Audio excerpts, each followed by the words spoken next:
Salam Bapak Ibu yang dikasihi oleh Tuhan. Malam hari ini saya mau berbagi renungan singkat bagi kita dari Keluaran pasal 32 ayat yang ke-7 sampai 14 dengan tema bertekun di dalam doa. Bapak Ibu bisa baca nanti ayat ini di rumah, dan tema kita adalah bertekun di dalam doa.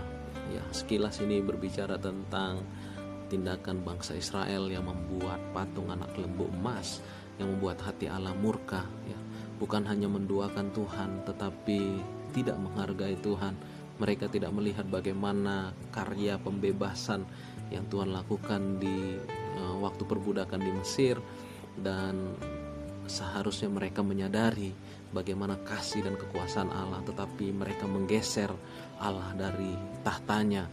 Makanya Tuhan Allah mengatakan bahwa bangsa inilah bangsa yang tegar tengkuk.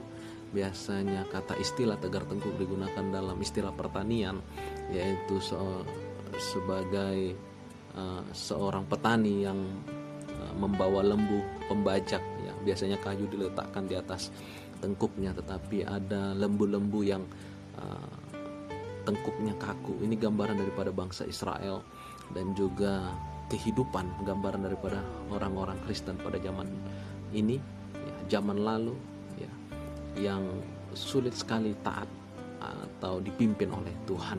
Apa yang dilakukan Musa dalam ayat ini? Dia memanjatkan doa syafaat bagi Tuhan. Hasil daripada doanya Musa bahwa Tuhan Allah mengurungkan niatnya. Dengan ayat 14 kalau kita perhatikan, dikatakan di sana Allah menyesali. Bukan berarti Tuhan melakukan kesalahan dalam setiap keputusannya, bukan.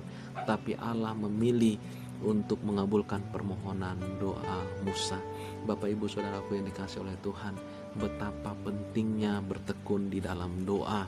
Bukan hanya Musa, tetapi ada tokoh-tokoh Alkitab lain, yaitu ada Samuel, ada juga Daud, ada juga Daniel, ada Tuhan Yesus, dan juga ada Paulus yang bukan hanya bapak misionaris, tapi dia juga menjadi pendoa dalam pemberitaan Injilnya yang luar biasa. Ada dua hal yang penting yang saya mau bagikan bagi kita bersama-sama, bahwa pentingnya bertekun dalam doa. Yang pertama adalah karena doa dapat mengubah segala sesuatu. Firman Tuhan katakan dalam Yakobus 5 ayat 16b bahwa doa orang benar, doa orang yang sungguh-sungguh kuasanya sangat besar dan dahsyat. Nabi Elia yang berdoa agar tidak turun hujan 3 tahun 6 bulan lamanya, dia berdoa dengan penuh ketulusan, dengan kerendahan hati, dengan kesungguhan. Hal ini juga bisa terjadi bagi kita. Kalau kita berdoa datang daripada motivasi yang benar, maka doa dapat mengubah segala sesuatu.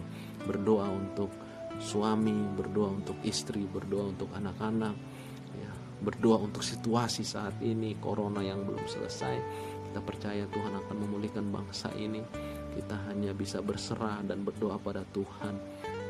Ikut tetap dalam protokol kesehatan, itu sangat penting, ya.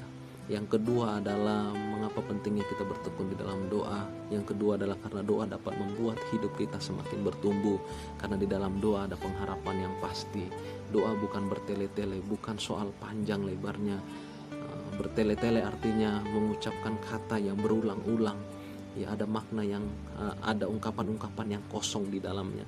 Tapi doa adalah ekspresi hubungan kita kepada Tuhan, komunikasi untuk kita berbicara dengannya. Tapi doa bukan asal ucap, tapi keluar dari hati kita yang terdalam ketika kita berdoa apa adanya kepada Tuhan.